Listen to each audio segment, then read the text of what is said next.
Buenos días, la paz, la gracia, la misericordia de nuestro Dios y de nuestro Señor Jesucristo sean con todos ustedes.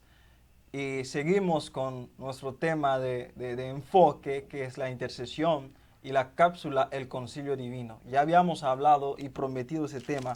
Y por cuanto quiero que vayamos rápido, porque el tiempo nos es corto, quiero que vayamos rápido al Salmo 89, versículos 6 al 7. Y quiero usar una traducción propia y correcta de ese salmo para que podamos entender la revelación del tema que estamos hablando del concilio divino. El Salmo 89, 6. Porque ¿quién en los cielos se igualará al Señor?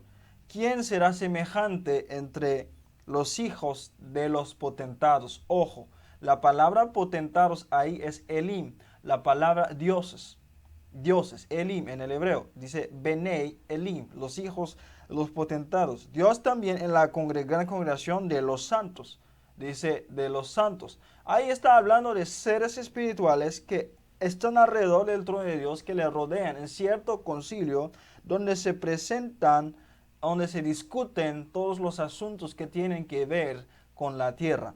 Y vemos que es la misma expresión en Job 1:6 cuando los hijos de Dios, dice, los hijos de Dios, ahí utilizó la expresión Benei Elohim, que se presentó delante de Dios. Ahí habla de una situación, de una corte celestial, donde se juzgan, donde se toman los permisos, donde se obra el sistema de justicia de la creación. Y vemos ayer que ahí Satanás pidió permiso para poder atacar la familia de Job y a Job mismo. Y quiero que vayamos rápido en el libro de Daniel, capítulo 4, donde vamos a ver un decreto emitido sobre una nación poderosa que era Babilonia, por dentro de ese mismo corte y por cierto componente. Vamos a leer. Daniel capítulo 4, donde dice, en la visión que tuvo Nebuchadnezzar, de que se convertirá en bestia, donde dice en el versículo 17, no va a leer todo el capítulo, la sentencia es por decreto de los vigilantes. Wow, ¿no te suena algo raro? La sentencia es por decreto de los vigilantes y por dicho de los santos. Santos, la misma expresión que vimos en el Salmo 89, para que conozcan los vivientes que el Altísimo gobierna el reino de los hombres, y que a quien él quiere lo da y constituye sobre él al más bajo de los hombres. Vemos algo ahí, dice que Dios gobierna el reino de los hombres. Dios gobierna el sistema natural de este mundo en el cual estamos, pero vemos la participación de otros seres en la toma de decisión para que Nebuchadnezzar fuera convertido en bestia. Dice, la sentencia es decreto de los vigilantes. Y quiero decir esto, y lo he dicho ayer, la autoridad se ejerce por medio de la palabra, aún en lo natural, así como en lo espiritual. Cuando el presidente de este país, México, toma una decisión de autoridad, él lo emite a través de un decreto, a través de una palabra, tiene que pronunciarse. Asimismo, en el mundo espiritual, la autoridad se emite, los edictos, por medio de la palabra. Así que la autoridad espiritual se ejerce por medio de la palabra. Y quiero que vayan conmigo en otro versículo para que no perdamos el tema del concilio divino, donde en el Daniel capítulo 7, donde Daniel habla de la visión que tuvo, la visión de noche. Hay visiones de días y hay visiones de noche también. Nos vamos a explicar esto más adelante, si nos da tiempo. En visiones de noche, en el versículo 20, dice, asimismo, cerca de los 10 cuernos que tenía en su cabeza y del otro que le había salido, delante del cual habían caído 3, este mismo cuerno tenía ojos y boca, que hablaba grandes cosas y parecía más grandes que sus compañeros. Y veía yo este cuerno hacía guerra con los santos, hablan los santos de la tierra, los creyentes o los judíos en este caso, y los vencía, hasta que vino, ojo, el anciano de días, y se dio el juicio a los santos del Altísimo, y llegó el tiempo y los santos recibieron el reino. Y vemos lo que sucede en esa visión que veía Daniel. Pero vamos a leer unos pasajes anteriores cuando el anciano de días tomó su lugar en medio del concilio divino para tomar decisión en cuanto a los reinos de la tierra. Así como se toman decisiones en una escala mayor, se toman decisiones a escala menor en la tierra, en el concilio divino. ¿Por qué esto? Esto nos va a dar una clave de saber dónde pelear nuestras batallas. Eso nos va a dar una clave dónde está originalmente las situaciones que enfrentan nuestros seres queridos. Eso nos va a dar clave, wow, siento la presencia de Dios diciendo esto.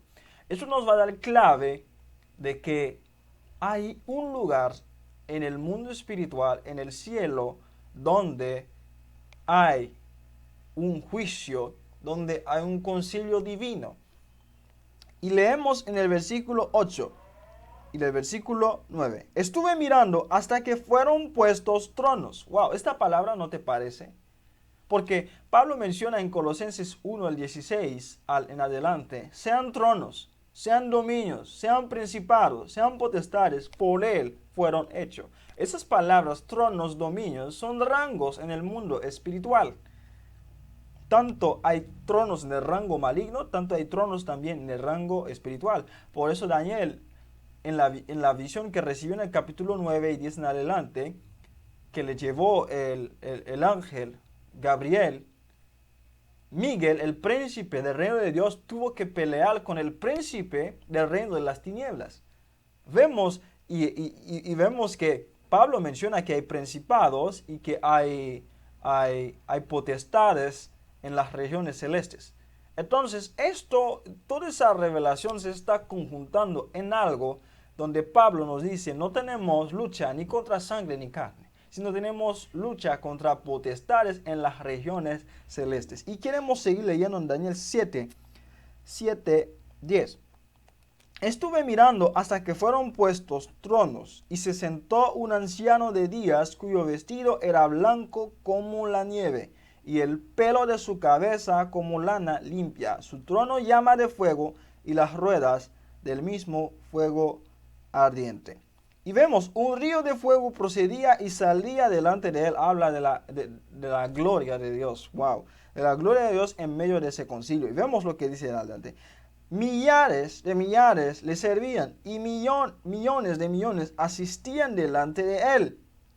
Y en otra versión dice, asistían en la corte delante de él, y millones de millones asistían delante de él, y el juez se sentó y los libros fueron abiertos. Ahí se tomó la decisión sobre los reinos que iban a proseguir. Ya no nos metemos en ese tema escatológico. Aún dentro de un libro escatológico hay enseñanzas para ti hoy. El concilio divino. Vemos que ese concilio se presentó en la toma de decisión de que se atacara a la familia de Job. Y vemos ese concilio se tomó en la toma de decisión para que fueran arrancados los reinos y reinos fueron destruidos. Y quiero decir esto, Dios es soberano. Y esta situación de revelación, mientras yo estaba escribiendo un tema sobre pruebas y ataque, y el Señor me empieza a hacer unas preguntas. ¿Dios es soberano? Sí, Dios es soberano. Pero lo que yo no sabía, lo que a lo mejor usted no sabía, es que Dios es soberano, pero Dios mismo se sujeta a su palabra. Porque dice en un salmo, nada más mi palabra está exaltado por encima de mis nombres. ¡Wow! Dios mismo se sujeta a su propia palabra. Y de eso muchas cosas se deslindan. Pero queremos leer esas notas que yo apunté mientras yo estaba buscando a Dios. Dice, Dios es soberano. Eso quiere decir que no depende de nadie. Y es el self-existed one. Él existe por sí mismo y fuera de él no hay Dios. Sin embargo, Dios tiene un sistema de justicia que rige todo este mundo. Un sistema de justicia al cual Dios mismo se sujeta. Porque su justicia es su palabra. Y la palabra de Dios es Dios mismo. Por eso Dios a veces jura por sí mismo. ¿No? Jura por sí mismo. La palabra de Dios es la ley. Lo que sale de su boca es la ley. Entonces la ley de Dios, la palabra de Dios es el sistema regulador de la justicia de Dios. Y por lo tanto hay un concilio donde Dios emite su decreto, su consejo. Y Dios no gobierna solo, y Dios gobierna a través de ese concilio y emite sus decretos. Dios no es un dictador. Dios tiene un concilio compuesto por seres espirituales donde se toman decisiones. Y en ese lugar, ahí viene el punto importante. En ese lugar a veces se presenta Satanás para prestar acusaciones. Para prestar acusaciones. Por eso él anda como león rugiente buscando a quien devorar. Pero él no puede devorar antes que haya una falta, antes que haya una puerta abierta en una vida, un pecado en una vida, para llevar la acusación delante del trono de Dios. Y así, en ese concilio, lleva la acusación y así nosotros quedamos vulnerables. Pero hay una promesa. La palabra de Dios dice que tenemos abogado, que si nosotros pecamos, tenemos abogado. Y sabemos que Cristo es el juez de los jueces, pero el juzgado de Cristo aún no ha entrado en función. Pero el poder, la autoridad, todo se lo ha delegado a Cristo y a su iglesia. Pero nosotros como creyentes, para que no nos gane Satanás, para que no tiene ventaja sobre nosotros en la corte celestial, tenemos un intercesor, como lo dice en Romanos 8:34. Cristo está ahí intercediendo por nosotros. Y recuerde el sacrificio de la sangre de Cristo. Él nos dio pase y avance directo al trono de Dios para que podamos encontrar socorro oportuno. Ahora, quiero dejar esto bien claro. Hay una corte celestial. Hay un concilio divino donde se juntan Dios y todos sus seres, donde tratan los asuntos en la tierra. Esta corte, este concilio, tiene algo parecido al sistema de justicia que Moisés instaló en el desierto con los 70 jueces que puso y impartió su espíritu. Y hay mucho que decir sobre ese tema. Sin embargo, lo que quiero que usted se quede con esa verdad. A lo mejor usted no entiende todos los pasajes que nosotros mencionamos, pero quiero decirle esto. Hay una corte donde se toman decisiones en contra de su familia y aún a favor de su familia. Hay una corte donde se toman decisiones a favor de su destino en esta vida, también en contra de su destino. Y hay alguien que está intercediendo por usted en esa corte. Es Cristo Jesús, lo menciona Romanos 8:34. Y es su tarea ahora. Y también es nuestro abogado en la corte de justicia de Dios. Cuando nosotros pecamos y Satanás viene a acusarnos, Él nos defiende. Por eso Pablo dice, ¿quién acusará a los escogidos de Dios? Entonces Satanás sigue llegando para acusarnos. Eso es lo que muchos creyentes olvidan. Por eso vivimos una vida de pecado, libre. Pero yo quiero decir esto, ya se me está pasando el tiempo. Dios gobierna a través de un sistema, un concilio divino. Y toda situación que viene en la tierra debe de tener algo legal, un permiso legal para operar en la tierra. Y usted a lo mejor ha estado orando por situaciones. Ha estado orando por situaciones. ¿Y cuántos hombres de Dios le han impuesto mano? Y usted dice, bueno, yo creo que Dios no me va a usar. O que esos hombres no son poderosos. No son ungidos por Dios. No, no es cierto. A veces hay impedimentos legales en sus vidas que deben de tratarse en el concilio celestial. Y cuando se tratan, uno recibe la bendición de Dios. Hay familias donde ninguna hija se casa.